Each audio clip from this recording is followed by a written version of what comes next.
What truly separates us? It's not the land, it's not the language, it's not the skin, it's fear. The fear they teach us to embrace, to build, to defend. Invisible borders in the mind that materialize into concrete walls, into barbed wire, into dehumanizing bureaucracy.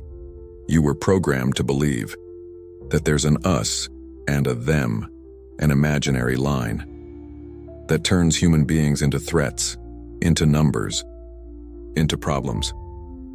But what if this border isn't a protection, but a prison?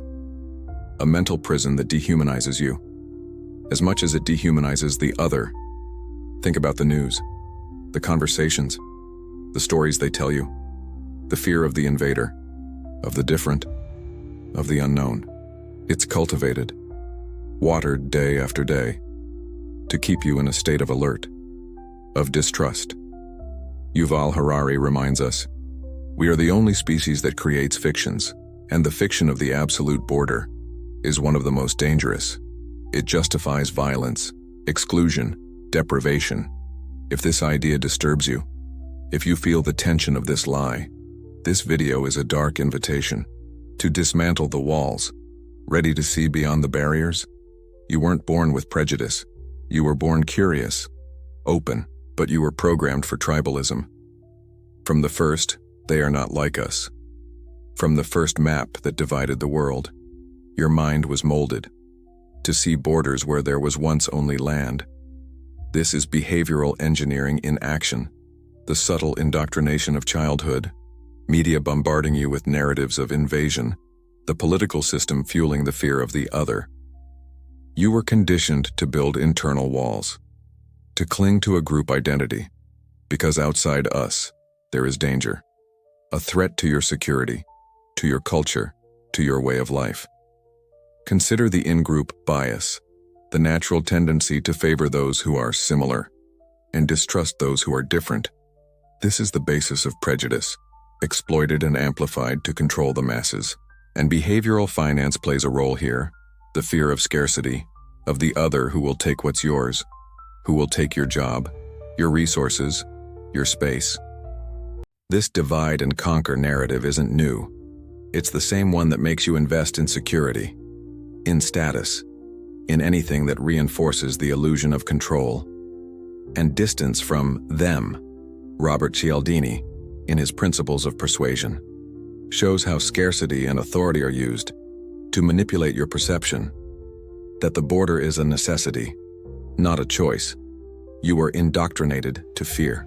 And fear, as Gabor Mate teaches us about trauma, traps us, prevents us from seeing reality, from feeling empathy, from being fully human. If this programming disturbs you, type in the comments, I question the borders of the mind. You feel separated, isolated, at war within. Why? Because the same logic that builds walls between countries built walls inside you. The shadow, according to Carl Jung, is everything you deny within yourself. What you project onto the other, the fear of the invader, of the foreigner, is the fear of your own projected shadow. What you don't want to see in yourself, your repressed anger, your insecurity, your own internal barbarism, is what you see in the enemy outside. And this projection fragments you. You become a guardian of the border, a sentinel of fear. You lose the capacity to connect, to empathize, to see the human in the other, and in yourself. The identity you wear, the flag you raise, is often an escape from your own individuation, a way to belong, to feel safe, even if the price is your own humanity. Traumatized individuals, as Gabor Mate explains, tend to repeat patterns of exclusion, of defense, because unhealed pain screams for barriers, even if they imprison you. How much of your life is spent defending imaginary borders? How much of your energy, how much of your peace is sacrificed to keep them away from us? If this truth provoked you, comment below. I see the shadow in the walls. You seek security, control, the illusion of a predictable world. But why do you feel so empty? even behind the highest walls. Because this is false freedom, the freedom to cage yourself, to isolate yourself, to deny the interconnectedness of existence. Society sells you fear as a commodity, a necessity. To justify segregation, the market profits from your anxiety, your distrust. It turns the border into a business, into a sector that thrives on exclusion. Think about investments in security, in surveillance technologies, in industries that prosper from the US versus them narrative. This is the critique of border capitalism. It doesn't need declared wars. It just needs to keep fear alive, the division palpable, so you continue to consume the protection it offers. Robert Cialdini, in his Principles of Persuasion, shows how authority and scarcity are used to manipulate your perception that the other is a threat to your resources, to your identity. You buy into this narrative, the voice of fear, the illusion that your freedom lies in restricting the freedom of others. But the truth is, the more walls you build outside, the more you imprison yourself inside. Freedom isn't about protecting what you have, but about freeing yourself from the fear of losing, from dismantling the mental prisons they sell you. If this part resonated with you, comment here.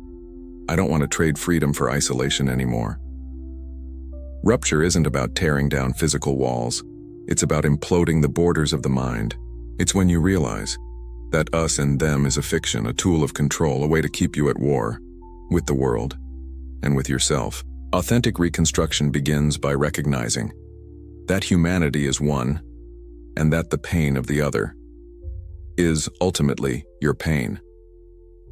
Gabor Mate, with his deep understanding of trauma, shows us how the dehumanization of the other is a reflection of our own internal fragmentation, of our inability to feel.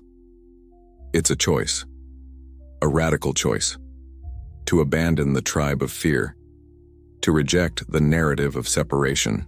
Jordan Peterson speaks about individual responsibility, about the order you can create in your own life, and that order begins within you.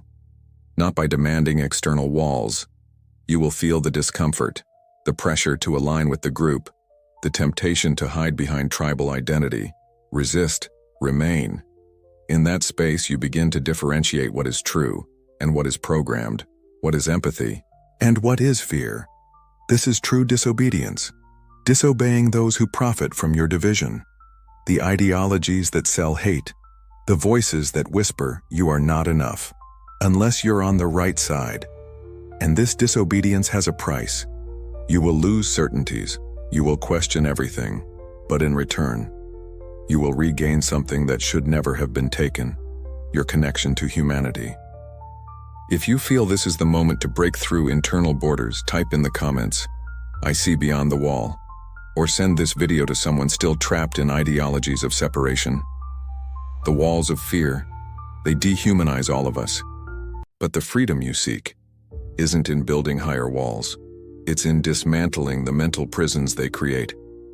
What truly separates us? It's not the land, it's fear. It's the illusion that your security depends on excluding others.